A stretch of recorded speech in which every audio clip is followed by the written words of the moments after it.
Kita akan bahas lebih dalam terkait dengan kasus yang masih bergulir di Polda Metro Jaya, terutama soal pencemaran nama baik yang melibatkan salah satunya Roy Suryo. Sudah bergabung bersama kami Rismon Sianipar selaku pelapor ijazah palsu Jokowi, dan nanti juga akan menyusul politisi Partai Solidaritas Indonesia Irma Huta Barat. Saya sapa dulu Bung Rismon. Selamat malam Bung Rismon.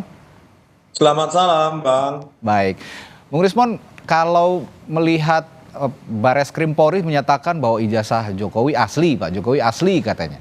Ini artinya menegaskan juga bahwa pelaporan pencemaran nama baik di Polda Metro Jaya akan terus bergulir sepertinya karena sudah dinyatakan asli. Karena itulah Roy Suryo dan kawan-kawan di Polda Metro Jaya sepertinya akan tetap bergulir gitu. Kasus pencemaran nama baiknya. Ada respon soal ini?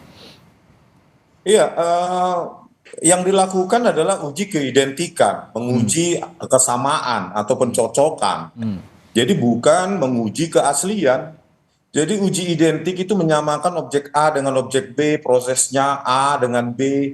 Jadi tidak menjawab tentang authenticity, keaslian, gitu Pak. Kalau ingin menjawab keaslian, maka tidak melakukan uji keidentikan, justru masuk ke yang lebih dasar, yaitu menggunakan dating analisis, analisis penanggalan, kapan diprediksi itu tintanya apa, usia tintanya bagaimana, dan uji carbon 14 dating analisis untuk memprediksi usia kertas. Itu baru authenticity. Setelah authenticity itu dilakukan, baru dilakukan uji keidentikan. Makanya saya katakan bahwa pengumuman atas uji keidentikan yang dilakukan oleh Bareskrim atau Laboratorium Forensik Bareskrim itu tidak menjawab keaslian dari ijazah dari Pak Joko Widodo, begitu Pak Bang. Oke, artinya argumentasi yang Anda ungkapkan barusan, sederet argumentasi ini akan juga dibawa ke Polda Metro Jaya untuk menguatkan atau membantah bahwa ada tudingan pencemaran nama baik dalam kasus ini, begitu ya, Bung Rismon?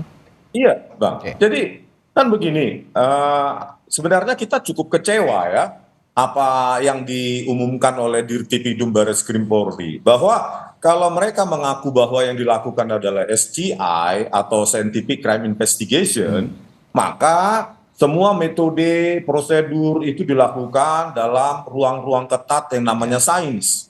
Maka kalau kita sains, maka dia memerlukan metode.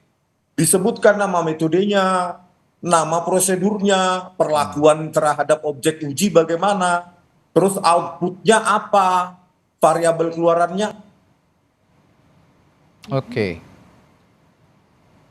Sepertinya ada kendala komunikasi saat kami berbincang dengan Bung Rismon.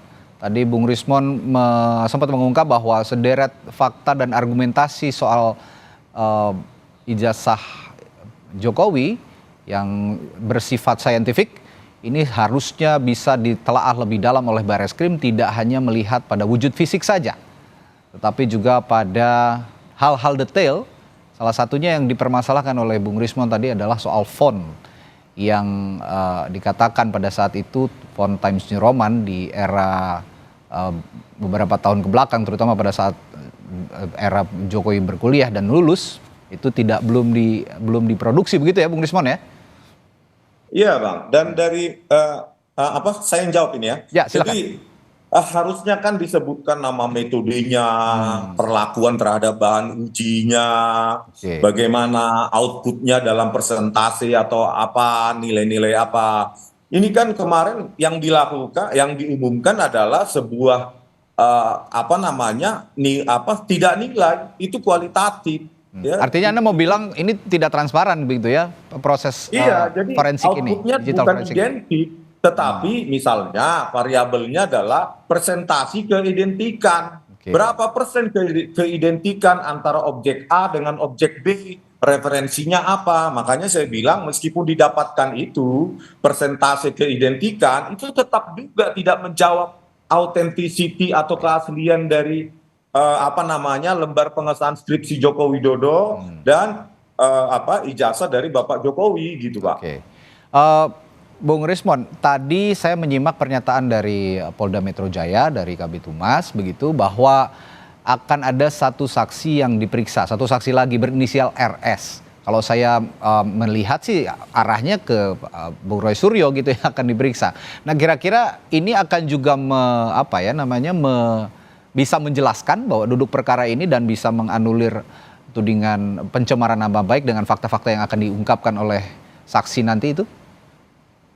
Iya, Bang. Jadi terkait tadi kalau ijazah ya, kalau terkait dengan lembar pengesahan skripsi yang kami duga itu tidak berkesesuaian secara teknologi karena menggunakan font digital Times New Roman yang penggunaan awalnya saja secara rilis pertama itu tahun 92 dan itu di Amerika. Oke. Dan mengingat dari kerapatan PPI atau DPI, dots per incinya itu sudah sangat tinggi.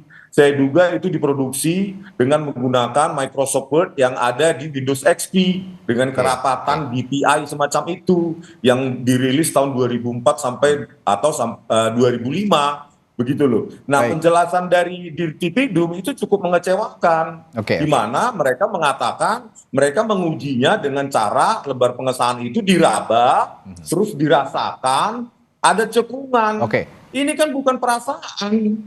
Jadi tidak ada saintifik kalau itu cuma diraba, terus dirasakan, baru ada cekungan. Itu bukan saintifik. Oke, Gitu itu hal-hal teknis.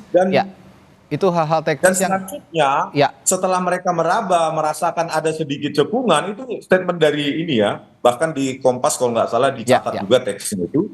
Terus hanya dibandingkan dengan kesaksian dari apa yang dikatakan orang yang memiliki percetakan perdana tersebut. Itu kan bukan saintifik keterangan dibandingkan dengan rabaan, dengan perasaan. Bung Rismon. Ya, penyidik ya ketika meminta keterangan dari pemilik percetakan perdana yang diakui itu adalah produk dari mereka, harusnya direkonstruksi menggunakan teknologi 1985 dengan handpress. Kan kesimpulannya adalah handpress atau letterpress. Direkonstruksi dong. Apakah serapi itu? Bagaimana tepi-tepinya? Dengan tinta yang basah, dengan lengkungan yang cantik, belum juga dengan kerapatan dari titik-titik itu yang sangat rapat, yang tulisannya di lembar pengesahan skripsi itu kan dipertahankan di depan Dewan Penguji. Nah, itu ada titik-titik kosong, tanggal kosong. Dan itu bagaimana membuat letterpress atau handpress dengan kerapatan titik-titik yang sangat rapat semacam itu, kalau itu bukan produk dari digital. Ini saya paham, Bung Rismon, ini adalah salah satu keahlian Anda juga karena Anda ahli digital forensik begitu. Saya ingin menekankan juga tadi pertanyaan saya bahwa apa yang Anda jelaskan tadi ini bisa menguatkan argumentasi di Polda Metro Jaya terkait kasus pencemaran nama baik yang dilaporkan oleh atau diajukan oleh Jokowi dan pengacaranya atau kuasa hukumnya.